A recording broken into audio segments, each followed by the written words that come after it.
Everybody's yelling, face of the league, like it's a choir and not a comment section, and for once the internet might be onto something, because yes, it's official. Caitlin Clark just unveiled her Nike signature logo, confirmed the shoe is locked for a 2026 drop, and walked into the post-game tunnel wearing the kind of "this is bigger than basketball" energy that turns a player into a movement, and a movement into money. That's the headline. That's the click you came for. But here's the twist nobody saw coming in the middle of all the fireworks. The sharpest reaction wasn't a brand, a network, or a league office. It was a rival turned ally, Sophie Cunningham, who didn't just say congrats. She called her shot with a request that landed like a challenge and a love letter to the whole W. This matters right now because timing is everything and optics are currency. Indiana's year has been a roller coaster. Injuries, absences, momentum surges that stall, and a practice gym that's too quiet on the wrong days. The Fever are still chasing the version of themselves fans imagined back in May. Headline team, heavy hitter team, the kind of team that can make June feel like late September. Clark's expectation was simple: show up to year 2 under Stephanie White, stack wins with Aaliyah Boston and the crew, and make a run. Reality checked in, stretches without Clark, then the gut punch of losing Sophie Cunningham to a season-ending injury. Another voice, another scorer, another competitor sidelined when the roster needed ballast. And yet, right when the season looked the most mortal, Clark steps out of the tunnel wrapped in swoosh history and drops a sentence that hits like a drum roll. The beginning of a lot of amazing things to come. Hold that thought. Because in the next beat, Sophie pops up with the line of the night. "I want one of those necklaces," and then tags it with the perfect Sophie flourish. She's more diamonds than cotton tee. It's swagger, it's support, it's a knowing wink that says, we're the moment, literally. We'll come back to that necklace, because it's not a throwaway detail. It becomes a symbol of what this entire saga is about. Here's what you're going to get before we're done. The real stakes behind the logo reveal, why the necklace request cuts deeper than a comment, how Clark's stat line, 16.5 points, 5.0 boards, 8.8 dimes, translates from box score to bargaining power, and how Cunningham's own season, 8.6, 3.5, 1.2 before the injury, reminds us the W's rise is built by everyone who tapes an ankle and takes a charge. We'll thread the needle between expectation and reality, between the applause you can hear and the pressure you can't. And we're going to answer the only question that actually matters. Does this moment lift one star or the whole league? Let's set the scene like a camera glide through the Fever facility. The lights hum. The practice balls echo, a hollow thud that sounds like routine until you realize who's missing. On the whiteboard, the next opponent is circled and underlined, a teacher's urgency in a coach's handwriting. Someone scrolls on their phone, stops, squints, and turns the screen. There it is, the debut of the mark that will be stamped on buses, billboards, and birthday lists for the next decade. The double C wave. Clean, assertive, unmistakable. Not just a logo, a thesis. It says, if you weren't looking at the WNBA, now you are, pause. Because a logo is never just a logo when it arrives wrapped in Nike. It's a signal to the market that attention is no longer a guest. Attention lives here now. And attention invites friction. Some fans are euphoric. She earned it. She changed the ratings. She's must-see. Some fans are skeptical. Too soon. One player isn't the sport. Don't forget the people who built the house. That's the tug-of-war. Expectation versus reality. The expectation is you crown a star, and everything magically rises. Reality says stars are levers, not elevators. Someone still has to pull. Enter Sophie Cunningham from the Phoenix Mercury, tough as a winter morning, direct as a text that ends with a period. While the scroll-a-thon is happening, she fires the message every league hopes it gets from its veterans when the spotlight swings. Support, yes, and a nudge, absolutely. "I want the necklace," she jokes, because if you're going to back someone, make it visible. But underneath the diamonds versus cotton line is the thesis, where the moment like jewelry, but remember jewelry is meant to be seen. Share the shine. You can almost hear the subtext humming. Use this platform to pull the rest of us on stage. Quick proof that this isn't just noise. The shoutouts flood in like confetti.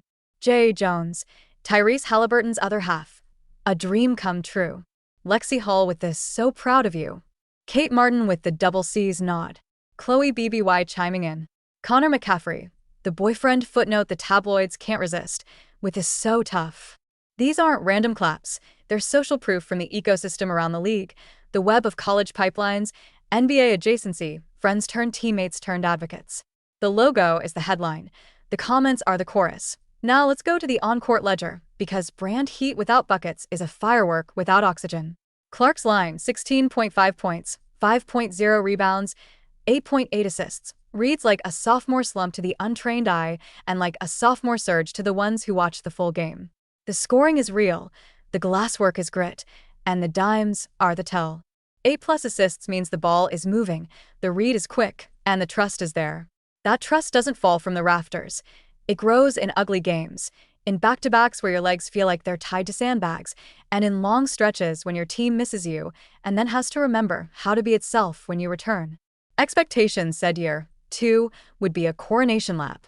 Reality said the league punches back, scouting reports get thicker, and the body keeps a ledger.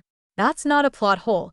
That's the plot. Cunningham's page is shorter because the injury pen ran out of ink too early. 8.6 points, 3.5 boards, 1.2 assists before the season snapped shut. Those aren't just numbers. That's spacing, toughness, and voice. If you've watched Sophie play, you know how value hides between stats. Chest-to-chest defense that steals a possession, a hard cut that opens a corner three for somebody else, a floor-burn play that drags the bench into the game emotionally.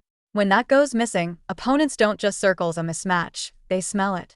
So yes, the Fever have had their silences, and the Mercury have had their pain. But here's the quiet symmetry. Both teams are tied into the same story because the league is one house, and when a roof tile shines, everyone gets shade. Back to the necklace, because symbols are shorthand for strategy. Sophie asking for the logo piece wasn't fangirl energy, it was veteran IQ. Put it on. Make it part of the look. Let it show up in Getty photos, in tunnel fits, in broadcasts. Diamonds over cotton because permanence beats disposable.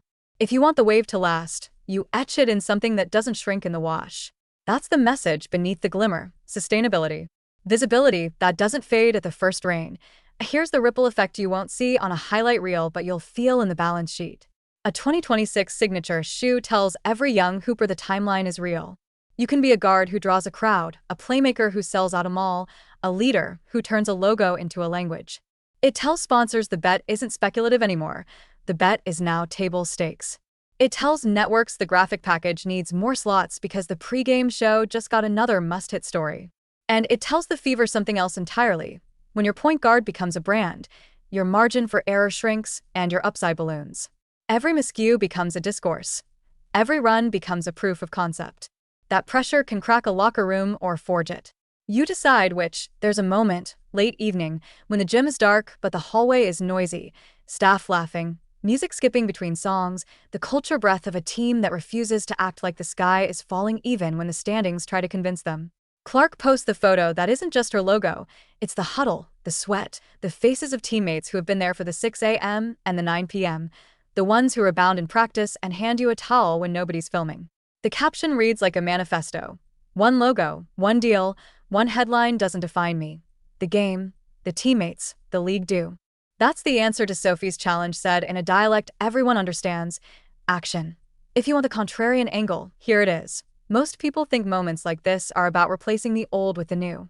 But women's basketball doesn't do amnesia. Clark's rise doesn't erase the blueprint that Diana Taurasi, Sue Bird, and Maya Moore drew with their own pens. It builds on it. The expectation is the future eats the past. Reality is the future eats because of the past. That's why veterans like Cunningham matter in these stories. They keep the conversation honest.